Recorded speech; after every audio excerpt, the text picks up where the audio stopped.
Internet पे आपको बहुत सारी वीडियोस मिल जाएंगी इनकम टैक्स से रिलेटेड, बट मैं जो वीडियो लेके आया हूँ उसके अंदर मैं आपको बताऊंगा कि आपके लिए बेनिफिशियल ओल्ड रिजिम है या इनकम टैक्स में न्यू रिजिम आपके लिए बेनिफिशियल होगा। क्योंकि न्यू रिजिम और ओल्ड रिजिम के अंदर बहुत सारे डिफरेंस है, बहुत सारी चीज़ें हैं ऐसी जो आपको जाननी चाहिए। तो हो सकता है इस वीडियो के बाद आपको वो जो डाउट्स हैं वो क्लियर हो जाए। मैं कोशिश करूँगा आपको स्टेप टू स्टेप बताने की। और हाँ, मेरी लास्ट वीडियो के अंदर बहुत सारी चीज़ें छूट गई थी, जैसे एचआरए मैंने बिल्कुल क्लियर करके आपको ब्रीफ करके नहीं समझा पाया था, मैं उसको भी इसके अंदर कवर कर दूंगा।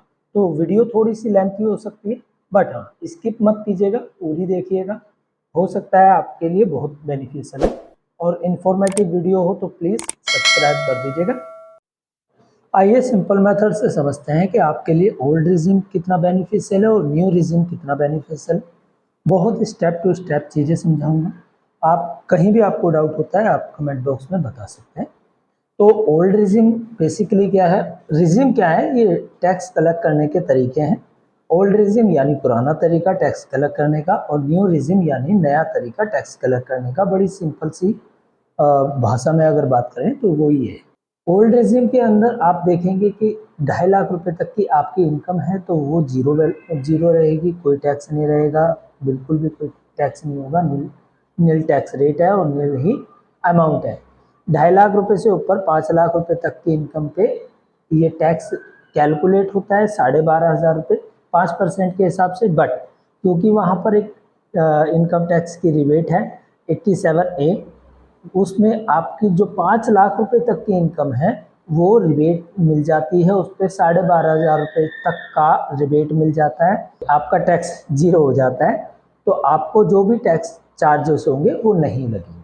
ठीक है, 5 लाख रुपए से ऊपर 10 लाख रुपए तक 20% कैलकुलेट होता है। तो हम लोगों ने सिंपली विदाउट रिबेट कैलकुलेट किया हुआ है यहाँ पर। तो वो अमाउंट आपका 1 लाख रुपए बनता है। 10 लाख रुपए से ऊपर, क्योंकि मैंने कैलकुलेशन जो की है वो 15 लाख रुपए पे की है, एज्यूम किया है कि आपकी इनकम 15 लाख रुपए एनुअल है, तो उस हिसाब से मैंने यहाँ पे कैलकुलेशन निकाल के रखी है।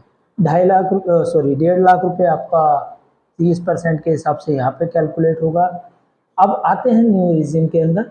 न्यू रिजिम के अंदर 0 से 3 लाख नील, 3 लाख से 6 लाख 5%, जो कि 15,000 रुपये बनता है। 6 लाख से 9 लाख के बीच में 10%, जो कि 30,000 रुपये बनता है। 9 लाख से 12 लाख रुपये के बीच में 15%, जो कि 45,000 रुपये बनता है। और 12 लाख से 15 लाख के बीच में 20% का चार्जेस आपको टैक्स लगेगा, जो कि 50,000 रुपये बनता है।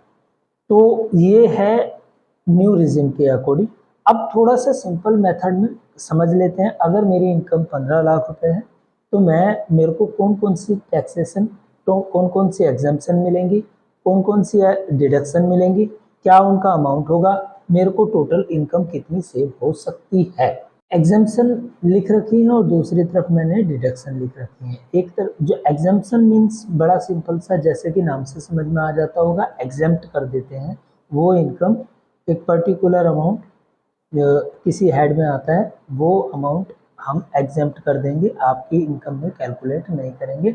अगर कर रहे हैं तो वो आपको रिबेट मिल जाएगी। ठीक है, ग्रॉस सैलरी हमने यहाँ पर 15 लाख रुपए ली है। बेसिक सैलरी 50% कर दिया है, 7.5 लाख रुपए लिया है। एचआरए मैंने 2,88,000 रुपये लिया है। कैसे लिया है वो सब चीज़ें आपको समझा दूंगा। लीव एंड ट्रैवल अलाउंसेस, ये बेसिकली अगर आप कहीं घूमने जाते हैं तो उसके लिए अलाउंस होते हैं।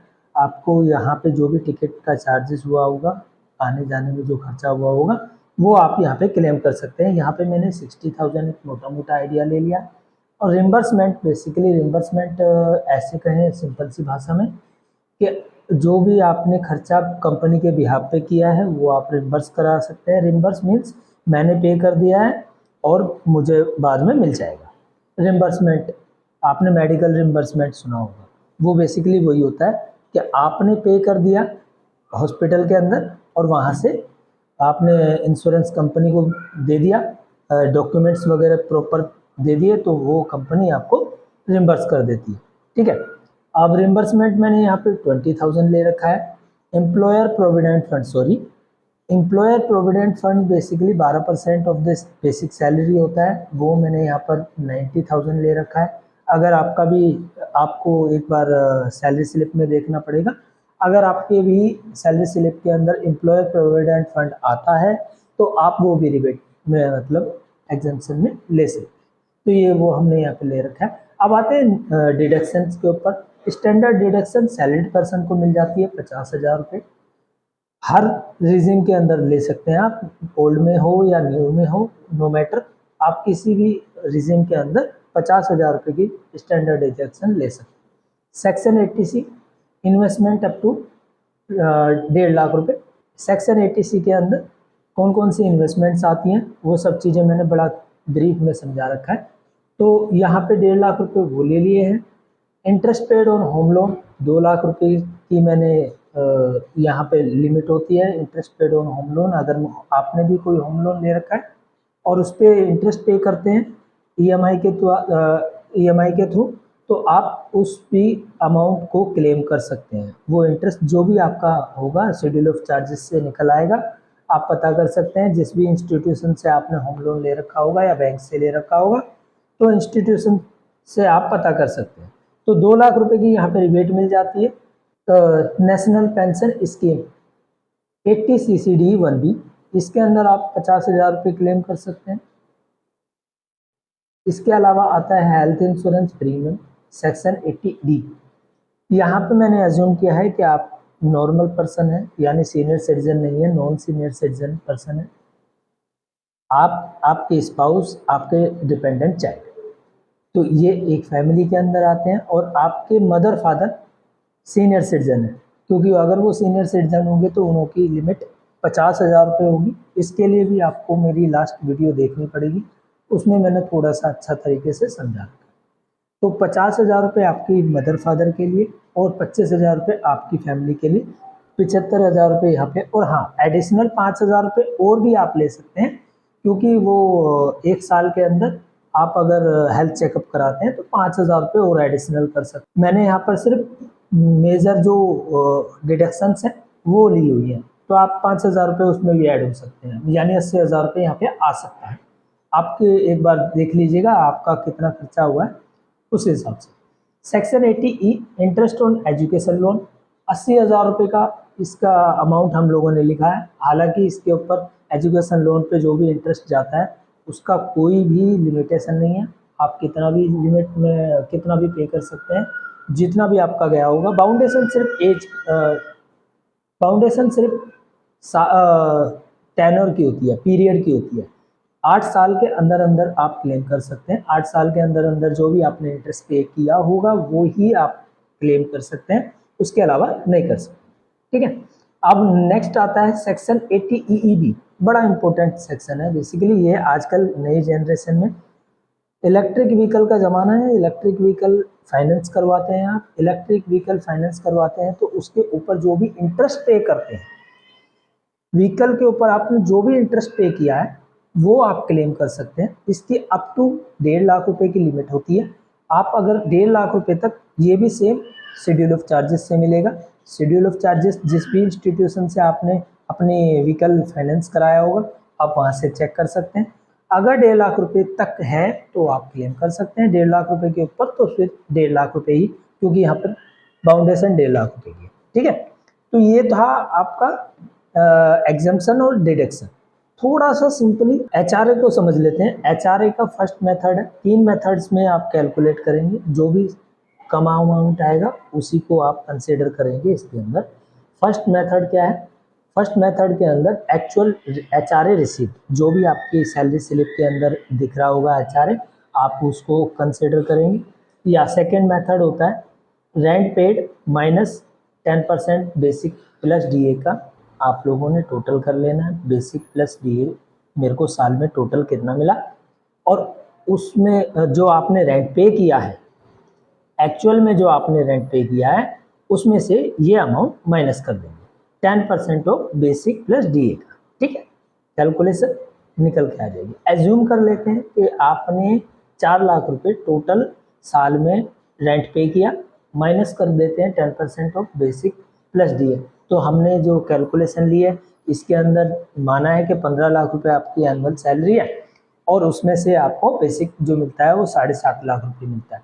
तो ठीक है, 10% ऑफ बेसिक कितना हो गया? 75,000 रुपये। 75,000 रुपये 4 लाख रुपए में से हम कटा देंगे तो 3,25,000 रुपये अमाउंट आता है। ठीक है, सेकेंड मेथड से कितना निकल के आया? 3,25,000 रुपये।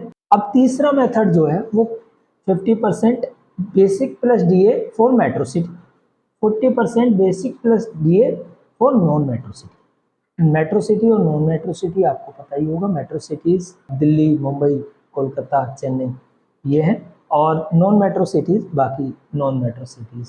अगर आप इस एरिया में रहते हैं, मेट्रो सिटीज में रहते हैं, तो 50% आपका बेसिक प्लस डीए का जो भी अमाउंट बैठता है वो उसका 50%। जैसे कि हमने एज्यूम किया था 7.5 लाख रुपए बेसिक है, तो 7.5 लाख रुपए का 50% कितना निकल के आया? 3,75,000 रुपये, राइट। 40% कितना हो जाएगा? हम कैलकुलेट करें, ठीक।